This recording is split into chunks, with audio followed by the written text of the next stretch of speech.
Hi, my name is Audra Platt, and I am an estate planning attorney here at Pittman Law Office. And today I wanted to go over the basics of estate planning. So really, there's two phases of estate planning that we focus here on at Pittman Law Office. We focus on the incapacity phase, and then we also focus on the after you pass away phase, how to get assets from you to your beneficiaries and the easiest way to do that. So the first phase that we'll focus on is the incapacity phase. So that is before you pass away, what happens if you are unable to make your own decisions. So the first document that we will review is the durable power of attorney. The durable power of attorney is a very powerful document. It becomes effective the moment that you sign it, and it dies with you. So the power of attorney is over your finances. It really has nothing to do with your medical decisions, and it gives your agent, so the person that you name in your power of attorney, their title is an agent. And what can they do? They can basically do anything for you except sign a will and legally vote. So they can sell your house and they can sell your car. They can call the insurance companies. They can call credit card companies. They can call your financial advisor and get a required minimum distribution released. They can open up a new bank account. It is a very, very powerful document. The person has a duty to do what's in your best interest, and that's spelled out in the power of attorney and their fiduciary duties. But it's very important that the person that you name here, that you trust them, right? That you can trust them with your finances. Don't just name the oldest child that you have or the oldest niece or nephew that you have. You really have to be intentional on the person that you name, because again, it becomes effective the moment that you sign it, and it dies with you. So if you go into the hospital and you're in there for a month and something's going on and somebody is acting as your power of attorney, we want to make sure that when you come out of the hospital and you start living your life again, that your life is still running the same way that it was before. So we got to make sure that the person that you name is responsible, that you can communicate with them, and that they are going to stay on top of your finances for you if you can't stay on top of them. So very important document. It is the power of attorney. Again, the person that you name, their title is an agent. The document becomes effective the moment that you sign it, and it dies with you. So the next question that I have that a lot of clients have for me is, why do I need a power of attorney? If it becomes effective the moment that I sign it, I don't want them to have that much power, even though they're totally mentally capable. Well, my answer to that is to not give them a copy, okay? They cannot act unless they have a copy of it or the original. So make sure that you do not give this document away to anybody. Don't email it to them. Keep it in your estate planning document, so then if something does happen to you, they can go to your house, find your binder, and get the document. So again, that brings up the point of you have to be able to communicate with the people that you have listed where your binder is and who your attorney is. So make sure that you tell them where your binder is, who we are, but we don't recommend giving copies away of your power of attorney. Now, every client is different. Your specific situation might be different, but generally we say don't give out copies at first. So the power of attorney handles all of the finances before you pass away, but what about the medical decisions? So there are 3 documents that we focus on before you pass away to make sure that we have people listed there that can get your medical information and can make decisions for you. So the first medical document that we'll be discussing today is the HIPAA authorization. So HIPAA is the federal law of basically granting access to medical information. So on your HIPAA authorization, we list all the people that you want to be able to call the doctor and the doctor talk to those people. So they don't have to be people that are actually making decisions for you. They just need to be the people that you want to call the doctor. So my husband is the first person that I want to make medical decisions for me. My mom and my sister are my backups, but I'm also going to have my friends listed on the HIPAA authorization, because I don't want them to have to call my mom every day or my husband every day to say, hey, how's Audra? I want them to be able to call the hospital, talk to the nurse's station, talk to the doctor to say, how's Audra doing? What's going on? So the HIPAA authorization is the one that you can list as many people on as you want. Has nothing to do with actually making the decisions. It's all dealing with information. So who can the doctor release your information to? That is dealing with HIPAA, okay? So the other 2 documents that we're dealing with for medical decisions is the living will and the designation of healthcare surrogate. These 2 are the ones that actually give medical authority to make decisions. So the HIPAA authorization, again, is just releasing medical information. The healthcare surrogate is the broad document that deals with any medical decision that you could be in. So if you can't make your own medical decision, then in the designation of healthcare surrogate is where you list the people in the order that you want the doctor to listen to them in. So for me, I'm going to have my husband first, then I'll have my mom, then I'll have my sister for making my medical decisions. So I have them listed in my designation of healthcare surrogate. If I can't make my own decision, they are going to ask Wes first. What do we do? And this medical decision can be anything from what type of medication to give Audra, what type of treatment, what hospital to go to. Do I need to go into a nursing home? If so, which one do I go to? Are we going to do home health aid? Are we going to continue to do chemo or dialysis or radiation? The designation of healthcare surrogate is the person that can make those decisions for me. So you can't take this document lightly. You need to make sure that the person that you list as your healthcare surrogate is a person that you can talk to freely and that they will also follow through on your intentions. So I have a lot of clients that they switch up their responsibilities. They have somebody that makes all of their financial decisions, and then they have somebody that makes all of their medical decisions because they know that the person that's dealing with finances might not be able to make the best medical decision for them. So you have to be able to communicate with the designation of healthcare surrogate people that you list so they can fulfill your intentions and they can be the best advocate.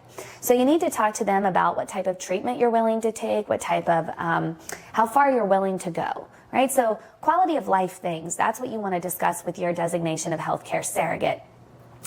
So be very mindful on who you list. Make sure you can talk to them. Make sure they know where you keep the documents, and try and talk to them and communicate with them as much as you possibly can on your wishes. And then the last medical document is the living will. Now, the living will sometimes gets confused with the DNR, the do not resuscitate. A DNR is a document that comes from your physician. It has to be signed by the physician, and it's a bright yellow document. That is not something that is included in the estate planning packages that we do here at Pittman Law Office, again, because they need to be signed by a physician. So what we do is a living will, and the living will is the document that says that if you are incapacitated and you are in a terminal condition, end stage condition, or in a persistent vegetative state, that you do not want any life-prolonging procedures. Now, we also have to have two doctors agree that you are in one of those conditions. So again, those conditions are terminally ill, end stage condition, or a persistent vegetative state. You have to be incapacitated, and two doctors have to agree that there's no chance of you recovering from the situation. Then you don't want any life-prolonging procedures. And on that document, we also add the advocates that you have listed in the designation of healthcare surrogate, so they can properly and legally enforce that document with the doctors. So again, make sure that you are talking to the people that you have listed on these documents, that they know what you want, because we don't want people arguing in the hallways at the hospital, and we don't want them wondering, oh goodness, I wonder what I do. Would mom want me to do this, or should I do that? So communication is key. It is a theme throughout all the estate planning process, whether it's before you pass away through the healthcare surrogate, power of attorney, living will situation, or it's through your last will and testament or your revocable trust after you pass away. So communication is key. So as a recap, for the incapacity phase of the estate planning process, we dealt with the durable power of attorney. That's over your finances. Your HIPAA authorization, that's over information. Healthcare surrogate, that's over medical decisions. And living will means you don't want any life-prolonging procedures if you are in a terminal condition, end stage, or in a persistent vegetative state. So that's your incapacity phase. So after incapacity, we are then focusing on what happens after you pass away and how we get your assets from you to your beneficiaries. And really, it all depends on the type of estate plan you have, who your beneficiaries are, and how you want them to receive the assets that you have. So for a basic last will and testament, if you have a last will and testament from Pittman Law Office, that means that we have evaluated your family dynamics, we've evaluated your assets, and we are going to encourage you to have beneficiaries on all of your bank accounts. So when you have a last will and testament, we are typically dealing with a probate situation. Okay, so what is probate? Right, so we've all heard of divorce court or bankruptcy court or criminal court. Well, probate court is just another subsection of the court system, and it is dealing with assets that are in a deceased person's name alone with no beneficiary. So, again, I'll say it, a deceased person's name alone with no beneficiary. That is what a probate asset is. So if you have a last will and testament, we want to try and decrease the amount of probate assets that you have. So when you have a beneficiary on a bank account, that is not a probate asset. even when you pass away, as long as you have a beneficiary on that account, it goes to the person that you have listed. So a beneficiary can sometimes be called a POD, pay on death, or a TOD, transfer on death. So as long as you have a POD, TOD, or a beneficiary on every financial institution or institution account that you have, it will go directly to the people that you have listed. So we want to, again, try and minimize the amount of probate assets that you have. So with that, that means that beneficiaries are on everything, and typically the only asset that goes through probate is your house. Well, if you are giving your house to your legal heirs, okay, so typically the court system is going to look down your bloodline. If you have nothing down your bloodline, they're going to go up to parents. If your parents are gone, then out. So siblings, nieces, nephews, cousins, out.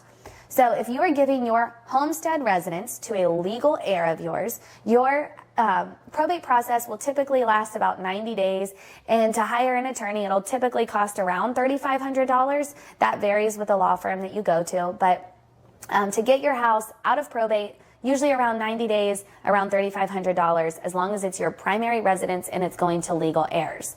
Now, if you are giving your home to someone that is not a legal heir, like a partner or a former brother-in-law or a friend, okay, someone that is not in the definition of legal heir, then your house will go through a formal probate process.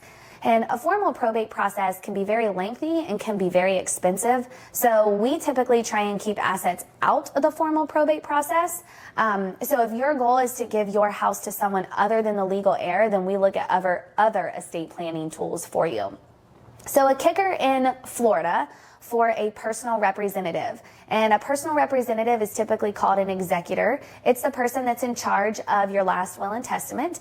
And this person has to be a Florida resident, or they need to be a relative of yours. So a stepchild that lives in Georgia is not acceptable, but a cousin that lives in Georgia is acceptable. A child that lives in Michigan is acceptable, but a stepchild that lives in California is not. Okay, so a stepchild can act as a personal representative as long as they live in the state of Florida. A friend can act as a personal representative as long as they live in the state of Florida. But a relative can really live anywhere, Michigan, Texas, California, anywhere, and they can act as a personal representative for you. And again, the personal representative is typically called an executor in other states. It means that they are going to administer your probate estate after you pass away.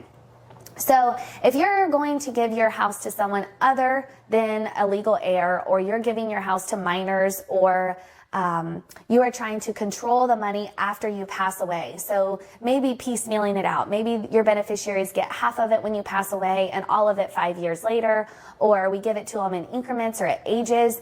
Then if you're wanting to do something like that, then we look at what's called a revocable trust. So a revocable trust is a living document with you. It means that you can change it at any time. Okay, so a revocable trust is dealing with your social security number. So you're taxed the same way. Taxes don't change with a revocable trust. It's, again, changeable. You can put assets in it and take assets out of it, and you are in control. So you can walk into the bank and spend the money just as you could yesterday after we set up a revocable trust for you. So a revocable trust is a kind of a will substitute, okay? So we have all of the provisions in the trust just as we would in a last will and testament. So if you want $5,000 to go to this person, or maybe your paintings to go to this person, we can put that in your revocable trust for you. And everyone who has a revocable trust should have a last will and testament. The last will and testament, when you have a revocable trust, is called a pour-over will. Okay, a pour-over will. So any asset that goes through probate will pour over into your revocable trust. Now, when you have a revocable trust, the goal is to keep everything out of probate. And as long as you fund your trust or have your assets connected to your trust, then nothing should go through probate. And that's something that we can help you on, and we have multiple other videos as well on how to fund your revocable trust. So check those out if you have a trust already. But what is a trust? So your trust is a living, breathing document, again, that you can change at any time. And typically the goal for a revocable trust is to keep your assets out of probate and to make it as easy as possible on your beneficiaries and your administrators after you pass away. So the revocable trust is a document where we definitely want to have all of your real estate connected to your trust, and we also want to have some money connected to the trust. You don't have to have all of your money connected to the trust. It really depends on how your assets are structured and who your beneficiaries are. But I want to make sure that we have some money in the trust. And that is to ensure that your trustee, the person that you have named to be in charge after you pass away, has money there to pay all the bills and then distribute what's left. So I have a ton of clients that have a house in their revocable trust, and then maybe a checking or savings account, maybe a CD, probably around $20,000 to $50,000 in the trust. And then the rest of the money that they have beneficiaries listed on them. So I have a lot of clients that say, well, why do you need money in the trust? Well, after you pass away, I want to make sure that your trustee can come in and use your checking or your savings account, pay your bills, pay for any maintenance that they need to do with the house, lawn maintenance, pest control, insurance, taxes, a mortgage if you have one, a bond if you have one. Pay all those expenses until they can get the house sold. Well, we live in a very unique area, so typically houses go pretty quickly around here. But still, if it takes 4 or 6 or 8 months to sell your house, I want to make sure that your trustee has enough money in your trust to pay your bills, so then they don't have to reach into their inheritance or into their pocket and pay the bills. They can do it with your money that's in the trust first. After your house sells, they can split the assets between the beneficiaries that you have listed. So the trust, again, is typically more of a will substitute where we are trying to keep your assets out of probate. And a great thing with a trust is that you can control the money after you pass away. So again, we can give it to your beneficiaries in increments. So when they turn certain ages or in certain years after you pass away, or sometimes we have it where the client knows that their kid or their beneficiary will never be able to manage money, so we hold it in trust indefinitely, and you can do that as well. So a trust is a very flexible document. You can, again, change it at any time that you'd like. You can buy a different house and put it into the trust. And another thing with clients is that if you have more than one piece of property, so you have a house here, you have a second house in another state, or maybe a second house here in Florida, but if you have more than one piece of property, it is typically more economically fit to have a revocable trust than to have probate in 2 different states or to have a formal probate here in the state of Florida. So if you would like to learn more about any of these documents, we have specific videos on our YouTube channel that you can go and check those out. We have a lot of information on our website where you could read those as well. So check us out on Facebook, check us out on YouTube, like our channel, turn on your notifications because we're really trying to put a lot of videos out there for y'all. So again, my name is Audra Platt. Feel free to contact us. We do free 1-hour consultations. Our number is 352-399-6944. Thank you.